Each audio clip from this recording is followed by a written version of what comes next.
Hello, hello, and happy new year. Hopefully, you're all having a great start to the year and you're all healthy and well given these times that we're in right now. I wanted to pop in here because I know for some of you, you've got your plan for the year. You're those kinds of people that, pull out your spreadsheet or get your calendar out and have mapped out the year and you're clear on what it is you're focusing on, at least for the next quarter, maybe the next year. And then there are those of you who might still be wondering, I can't believe we're coming up to mid-January. I haven't really given a lot of thought to my year, and I just want a quick and easy way to get focused, get clarity around what's coming up next, and really get some completion from the year that's passed. And so if that's you, I am happy you're here today because that is something that I'm excited to talk about, which is really what is a simple and easy method for you to close out and complete the year that's just passed? How do you harvest the lessons from that year? And then what can you do to set yourself up for clarity and focus in the coming year, and really focus on the things that are going to be most impactful for you as you step into this new year of business. So I use, I use this very simple tactic, which I used to do a lot in my corporate life, which was really asking three questions, right? What do I want to start doing? What do I want to stop doing? And what can I continue doing, right? So what is something I'm going to stop? What is something I'm going to start? And what is something that I'm going to continue? So that's essentially what I'm going to be sharing with you here today is reflecting on those three questions. So the first one we're going to start with is actually, what are you going to continue doing? So I'm going to invite you to think about something that you did in the past year that you really enjoyed and that yielded some positive results, right? So maybe you launched a new offer and you've gotten some really great feedback and traction on that offer. Maybe you decided to speak on podcasts and you've seen growth in your email list, or you're growing your community as a result. Maybe you've tried out a new social media platform and you're getting great engagement and you're getting more clients as a result of it, right? So the idea here is to focus on something that you tried out in the past year, that you've really enjoyed, that has yielded positive results, and that you are excited to spend more time on, and actually, double down your efforts, or really give yourself more of an opportunity to dedicate time to that specific activity because you're seeing the results. You're seeing results. And I know as entrepreneurs, certainly myself, there's a lot of shiny object syndrome that a lot of us deal with, which is always chasing the next trend, the next tactic, the next idea that somebody's putting out there about what to do to grow your business. And sometimes really what you want to do is keep it simple by just sticking with what's working, right? As the saying goes, if it ain't fixed, if it ain't broke, don't fix it.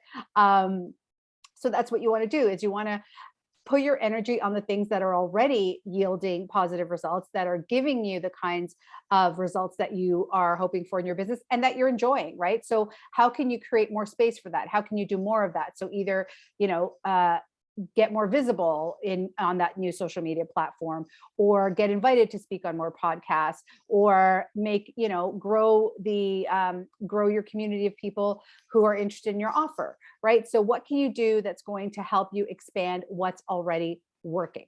So that's the first thing you want to do. So that's question number one. What is it that I'm already doing that feels good, that I'm seeing the results in, that I want to dedicate more time and effort to in this coming year? And then go about creating space for that in your calendar, so that you can intentionally spend more time with that specific activity. The second thing you want to look at is, what are you going to stop doing?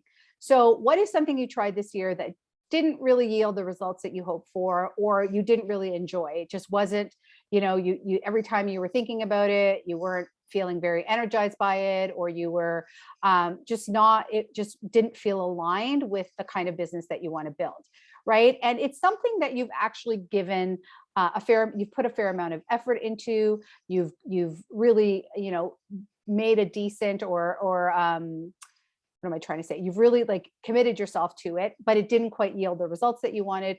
Or as I said, you weren't quite enjoying the process, right? And so can you release that and let it go? Can you come to terms with the fact that you tried something, you gave it your best shot, and it didn't quite work out the way that you'd hoped? So my invitation here is, can you just let that go without any judgment, without making yourself wrong, without any shame or blame attached to it?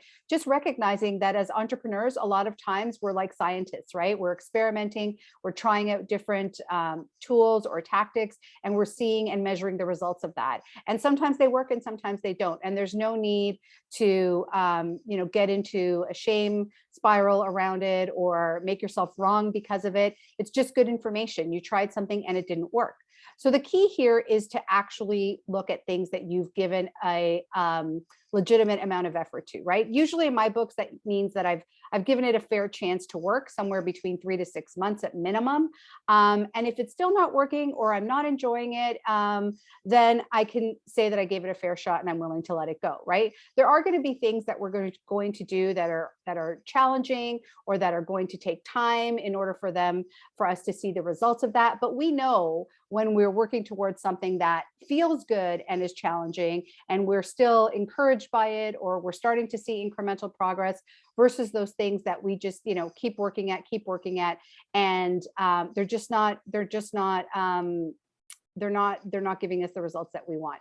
And so can you let that go and make peace with it? So that's my invitation. The second question here to consider is, what have you legitimately tried, put a fair amount of effort into, and just it hasn't yielded the results that you wanted, and you're not feeling energized by it, right? There might be things that you tried that didn't yield the results, but you want to go learn more about it or see if there's a different way to do it because you're excited by it, or you're still invested in giving it a shot. But these are things that you've tried that aren't energizing you and that you're really not excited to continue. So can you let that go and let it go without judgment? And then the third piece to consider is, what is something new that you're excited to start, right? So we've talked about, what are you going to continue? What are you going to stop? And now what is it that you're going to start? What is something new that you've been called to try out this year that you've been curious about? Perhaps it's getting on podcasts. Perhaps it's, creating a new offer, starting a Facebook group. What is it that you're excited to start that you can experiment with this year? And again, the idea here is to bring your scientist mind to this, right? So it's an experiment. Treat it like an experiment. Try it out. Get information about it, and then notice what kind of results are you getting. Are you enjoying the process? Is it yielding the kind of impact that you hoped? Be willing to experiment, be willing to try it out and see the impact that you get, and then adjust as you go. So yeah, I think that this is really what I wanted to share, is really just these three things, because as entrepreneurs, there's a lot of things. When it comes to planning our year, sometimes we get overwhelmed with how much we want to do or how much we want to accomplish or all the different activities that we think we need to take on. And so my invitation is really to just step back, have an honest conversation with yourself, take some time. This can take up to, you can do this in the span of like 10 to 15 minutes or longer if you need to, but really just grab a journal and reflect on these three questions. The first question is, what are you doing that's working, that you're enjoying, and that you're excited to continue and dedicate more time to in the new year? The second question is, what is something that you've tried, that you've put a fair amount of effort into, and it hasn't yielded the results, or you haven't really enjoyed the process? And so can you let that go? What are you willing to stop to let go without any judgment, without any shame? And the third and final question is, what are you excited to try out in this coming year? What is something you're excited to experiment with, to have some fun with, to put some effort into, and to take a look and see how that works out for you? So I'd love to know from you, what is something that you're going to stop, start, or continue doing now in 2022? I'd love for you to share your comments below, and I look forward to chatting with you again soon. Have a great day. Bye.